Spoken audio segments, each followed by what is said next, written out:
I'm gonna paint you and it's gonna look the same way.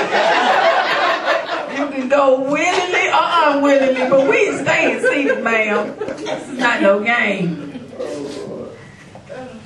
I'm terrible. I am. I love the Lord though. He know me. He knows me. But I'm out here doing my thing, and I have kids. Y'all are beautiful. The 4 girl. I got two girls and a boy. And like I stated before, I'm waiting on the DNA test to come back on that little light skin, because she does not look like me. I'm gonna be the only female on Maury talking about yes. Doing that dance when they enjoy. Yes, that's gonna be me. I cannot wait. But I got this son, and I just knew he was the Antichrist. Oh. No disrespect. This boy was so bad. He was a bad baby. Just bad. A bad baby. And I'm gonna tell y'all something. Don't nobody tell nobody. If y'all divulge, you can't whoop no baby. You can't peach no baby. You can't do nothing, shake no baby. You can't do too much to a baby. But I'm going to tell you what you can do. If this leave this room, I'm going to denounce y'all. I'm going to act like I never heard this again. I don't know what you're talking about. But I'm going to tell you what you can do to this baby. Put that baby on a tight sleeper. That baby ain't going to roll around. It ain't going to cry. It's just going to fall up and go to sleep. It ain't going to do nothing else. Put a tight sleeper on the baby. Tight sleeper. That's all you got to do. Somebody going home and put on a tight sleeper on that baby tonight. Say you gonna cry all night. No, you won't. No, you won't. Got something for you. But he was just so bad, and he just, I mean, for real, like it just got serious. It was just getting more and more escalated. Like one year I got called in for a parent-teacher conference, and when I came in, the lady looked me in my eyes. She said, well, Miss CROMER, she said, I just first want to ask you, do you have a church home? And I was like, wait a minute, you question my relationship with the Lord? What does boy do? I don't even know, but it just escalated on.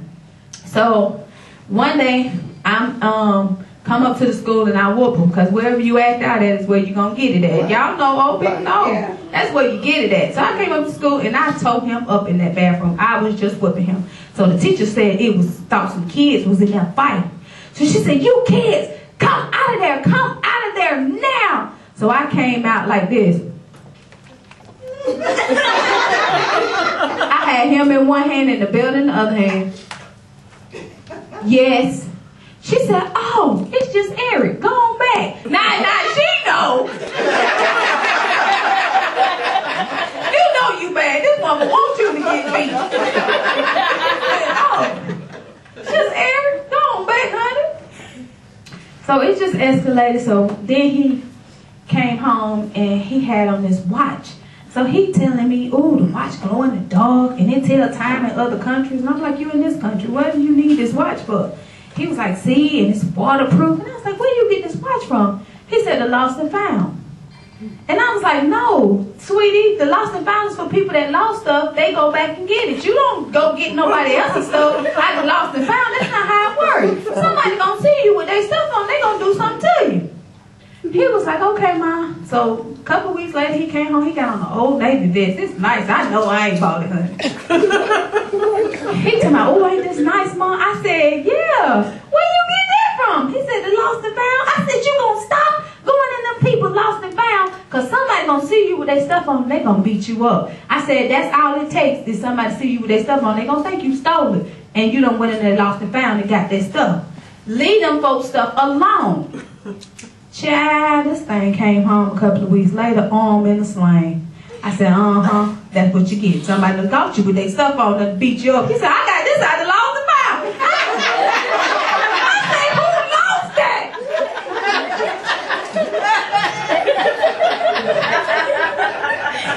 Thing so bad. Oh, Lord. Thing so bad. So bad.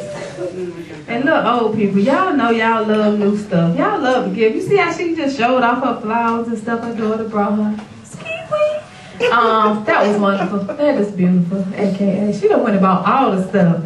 I want something too. We won't just get something out the gift shop. We don't really care what it is. Keep ring or something. We want something. Okay.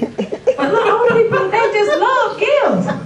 Old people. Yeah, older people. They are very appreciative of it. Let's just say it like that. Like you could give somebody something, like back in the day when somebody gave you a bag of clothes, you just kept the clothes, you ain't say nothing, you went through, you got what you liked out of it, you went on. Now kids had their nose all turned up at the store. You can't go buy them nothing without them being there. I'm just saying, seriously, that older people appreciated stuff that they got. If you gave them something, they were very appreciative of the things that they received and still are. When my mama went to downtown, honey, that was a big thing. She went downtown and bought my grandmama some drawers.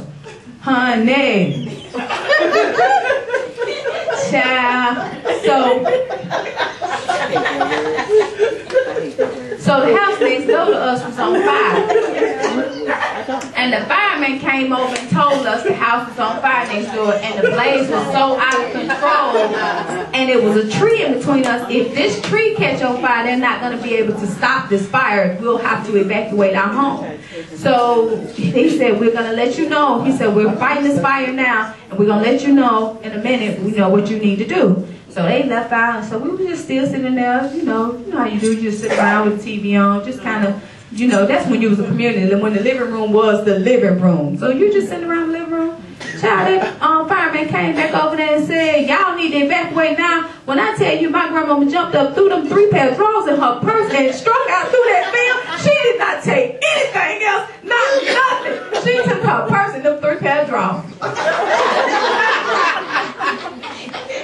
My aunt then tried to push that stereo. You remember the one that had the album play on one side and the radio way on the other side?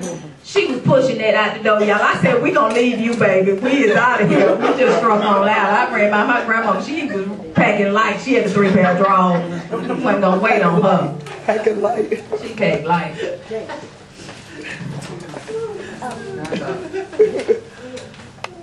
Whew. You're good.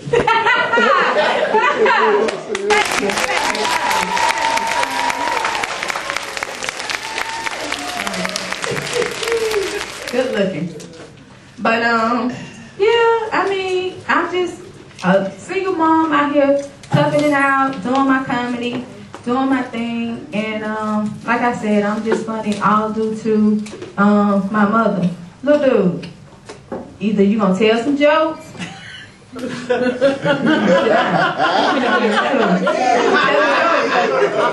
sorry, he wouldn't get his auntie a bottle of water. I'm sorry, auntie, bottle of water. I swear, I know that's your mama. So we gonna wrestle around for at least 2 minutes. I ain't gonna do too much to her, but we gonna wrestle around. You know her mother gonna wrestle. Oh goodness gracious! You gone? You better not go nowhere. I'm about to go ahead. I'm about to go ahead and wrap this thing up. I'm about to do a poem for y'all. This is gonna be my serious side. Y'all can take it how you want to, whatever. Okay. This is my serious side. Let me put my serious face on. Hold on. Okay. Let me look at the pastor.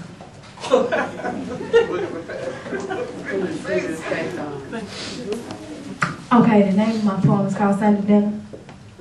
Sunday Dinner. Oh, Sunday dinner. Hey, Pastor. Can you come over my house after church, please? I'm making my world famous macaroni and cheese. He thought to himself, is that the one she brought to the church picnic? The one that made everybody in the church sleep?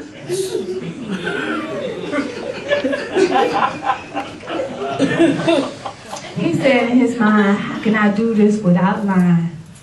He looked her in the face and said, the Holy Spirit spoke to me and told me to go to Ryan's. Snap your fingers, people. You just can't eat